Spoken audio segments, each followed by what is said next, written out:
So this is actually happened. It's official. Meghan and Netflix have parted ways. That is the polite way of saying that Netflix has kicked her to the curb, because that's what essentially happened. This has been a day like what 5 or 6 year in the making. This is like they signed up originally in September 2020.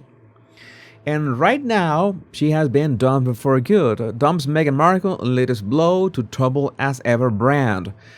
Meghan splits from Netflix and will take control of her jam empire or whatever is this, and we don't know. I am worried. I'm worried about this. I'm worried about the future of the Royal Road. What is Meghan going to do now? She doesn't have the Netflix bucks behind her. Because we already know that they had parted ways more or less, like unofficially. Netflix still retained this right to first looks to whatever Meghan was going to produce. I think they ran the numbers, they made the polls, and noticed that nobody was going to watch that Diana documentary after all.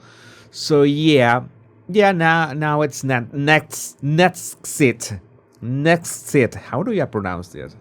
Meghan Markle has split from Netflix and taken, quote-unquote, full control of her jam-making firm as ever, after fearing it was being held back by the streaming giant. The streaming giant who was this close to become one of the biggest monopolies in the world, but that is another story. So no, it's not like Netflix was holding her back. Is that maybe she was not putting in the work. You know how Meghan and Harry, they work around 52 hours a year. And those are the news right now, basically. What are they going to do is anyone's guess. Netflix has officially cut ties. Her show did not go on, so it did not make sense to continue the partnership. Yeah, it doesn't make sense at all. An industry source exclusively told Page 6, referring to Markle's two-season series. So what's next? Thing that, let me see, if we check the list, there's always space for some kind of reality show. The problem is that idea had validity. That idea had a due date. Because who better than Netflix to help you push a reality show? I don't understand. That was so easy. A reality show with Meghan would have done numbers everywhere. Numbers. If she kept those scripts, tight. That's the Kardashians, but you know that Meghan was not going to do that. She wanted all this curated image of the perfect housewife that does not exist. A Netflix spokesperson told Page 6 in a statement, Meghan's passion for elevating everyday moments in beautiful yet simple ways inspired the creation of the As Ever brand, and we are glad to have played a role in bringing that vision to life. I guess, you know that's something that has been happening on X, by the way? Like, commentators of royal commentators are being suppressed, deleted, suspended left and right. I mean, there are these mass reportings. I think that they knew, not the commentators. I think that Meghan and her, I think that's Sunshine Sachs right now. They knew this was going to happen. They knew the headlines were going to be brutal, and they were trying to, I don't know, suppress any sort of backlash that this might generate. But how can you hide from this? You can't. As it was always intended, Meghan will continue growing the brand. Oh, well, good luck with that. And take it to its next chapter, which is, I guess, how to say this? When a company files for chapter... it has no future. And we look forward to celebrating how she continues to bring joy to households around the world, the statement added. So, yeah, this is a word salad to see. We are glad we are never going to deal with Meghan again. I would have wanted to be at that party that Netflix threw just to celebrate that they were not going to deal with the grifter. You remember the grifters? You remember the effing grifters thing? Yeah, I remember.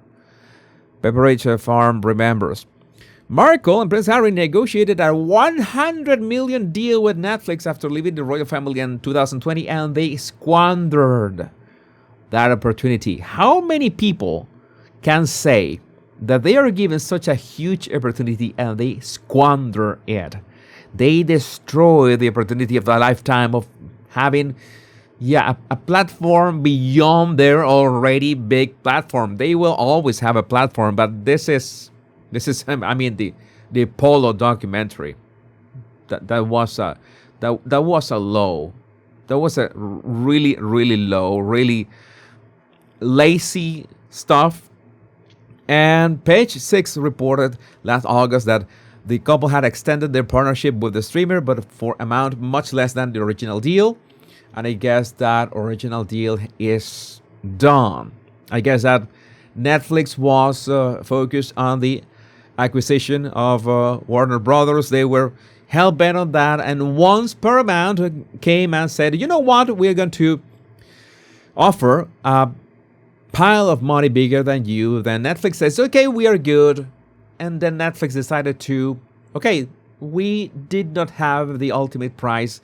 We should be cleaning up what is left of what we already have. So that's exactly, I'm pretty sure that's what happened, because the timing is like they were giving Meghan some, space, but when the Warner Brothers deal did not happen, it was like a matter of what? Days difference? We get this? So no, it's too much of a coincidence. 3 years in development for a movie like this at Netflix is not good, a Hollywood source told us. Yeah, but with the velocity and the speed that everything is happening nowadays in Hollywood and everywhere, with AI, with anybody being able to just entertain and educate here on YouTube, for example, and how can you compete with that? I mean, Big Bopper says, I don't know about anyone else, but I'm greatly relieved that Meghan will continue growing the brand and take it to the next chapter, and we can all look forward to celebrating how she continues to bring joy to households around the world. I think I'm going to throw up. Oh my God. Netflix has warehouses full of Meghan's As Ever products they can't give away. Not ready for prime time. There are As Ever ads telling me fruit spread is perfect for my Thanksgiving table. It's March. This brand is a masterclass on how to squander every opportunity. Yeah, this was bad. Maybe they can, I don't know, make some sort of alliance with Brooklyn and Nicola Beckham. Maybe they can use Nicola's billions. I don't know. Maybe that is an idea, but I would like to know what you think about this in the comments. My name is Jesus Enrique Rosas. I'm the Royal Rogue. Much love and bliss.